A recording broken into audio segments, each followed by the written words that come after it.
So, sa mga nagtataka at baka isipin nyo, naulit na naman ang topic. Oo, may mga times na nauulit ang topic. However, mayroon naman tayo mga bagong strategies na nai-implement, kaya nothing to worry about that one. Dalawang paraan para magpa-miss kay ex. Aside sa no contact at self-improvement, given na kasi mga yan eh. Pero syempre, part pa rin yan ng technique para ma-miss ka ng ex mo. Paano nga ba magpa-miss kay ex, yung tipong kahit nakikita ka niya, nakahagilap ka niya, still, ikaw pa rin ang nami-miss niya at ikaw pa rin ang maaaring maging laman ng puso niya. So, let's get right into it, pero bago ang lahat. Depressed, frustrated, sad, confused, you want answer. Let's talk. Give me a message sa page ko sa Philippine Dating Coach and you can have one-on-one coaching with Coach Baze, your dating coach. Please subscribe to my channel and hit the bell button. Okay, so wala nang paligoy-digoy, dalawang technique para magpa-miss kay ex. Number 1, blooming profile picture and clueless profile page. The social media account. I mean, siguro naman lahat tayo sa panahon na ito ay may Facebook na, no? Yung iba, Twitter or Instagram. However, ano man ang mayroon ka ngayon na social media account, ang advice ko, pwede ka namang mag-radio silence without deactivating your Facebook account. I mean, open mo lang yung FB mo pero walang post at my days for 1 month. Pero mayroong bagong profile picture. So it means na maglalagay ka lang na napaka-blooming na datingan na profile picture mo at ilagay ito sa FB or any social media account. So how does this thing will help us, right? So, ang gagawin mo lang, maglagay ka lang ng profile picture na medyo bloomy. Alam mo yun, yung may dating talaga na parang napaka-blooming mo. Pagkatapos, magkaroon ka ng moment of silence dyan sa Facebook mo. I mean, ng moment of silence is parang wala munang magpo-post, wala munang magma-my day for 15 to 30 days. Ang babaguhin mo lang is the profile picture mo. Bakit? Para saan? It's just, we just wanted to show na meron na tayong new life. At dito sa new life natin, ipapakita natin na kapag nagpalit ka kasi ng profile picture, parang pinapakita mo na meron ka ng new life eh. At yun yung mararamdaman ng isang tao na mamimiss ka dahil pinapakita mo dun sa profile picture mo na magkakaroon ka ng bagong life. You know, it's very deep psychological thing. I mean, it's more on psychological movement. Kung paano ka papasok inside the brain of your ex psychologically.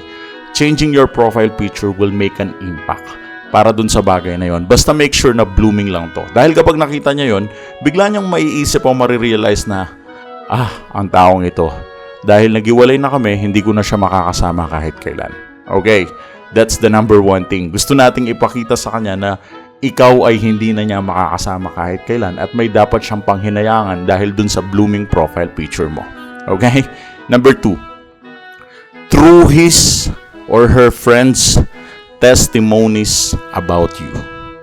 Of course, kung sakaling nasa no contact ka na, as in di ka na nagpaparamdam dahil nga out of nowhere, biglang nagbago ang takbo ng relationship, then isa sa mga pinaka-effective ways upang mamiss ka niya, and I think isa ito sa mga pinaka-best, yung tipong makwento ka ng kaibigan niya o kaibigan mo kung ano nga ba ang nangyayari sa buhay mo.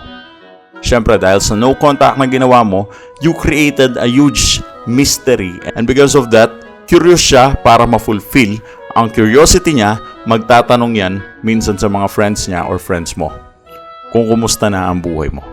At syempre, make sure na maganda ang testimony ng life mo, as in may progress, self-improvement, development, at behavioral changes. Kapag napansin ng ex mo na may decent amount of development sa life mo, that would be the time na maaari niyang i-consider ito at mamiss ka niya dahil hindi na nga kayo nag-uusap tapos may character development ka pa.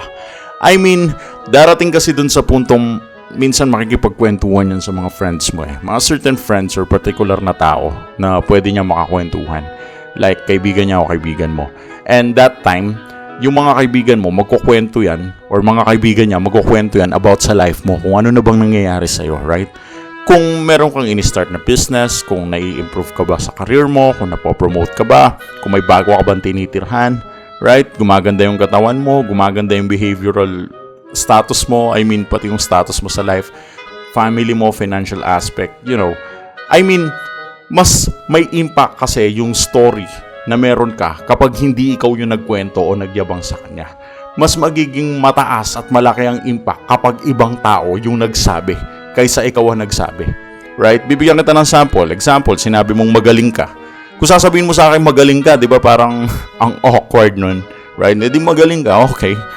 Parang awkward yun eh. Pero kung ibang tao yung magsasabi sa akin na, ay si ganito, alam mo, ang galing niyan. Di ba? Parang nakaka-proud. Kasi ibang tao yung nagko-confirm na magaling ka. Hindi galing sa mismong bibig mo, kundi galing sa ibang tao.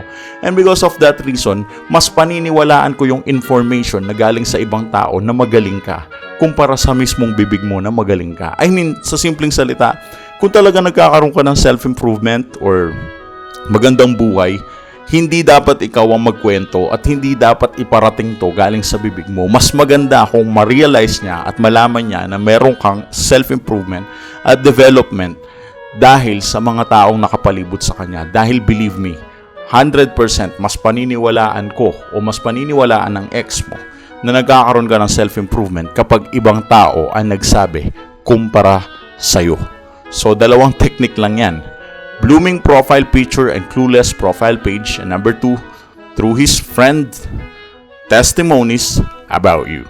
That's so simple. So sa mga nais humingi ng advice, just give us a message sa page namin na Philippine Dating Coach and you can have one-on-one coaching. Yo, thanks for watching.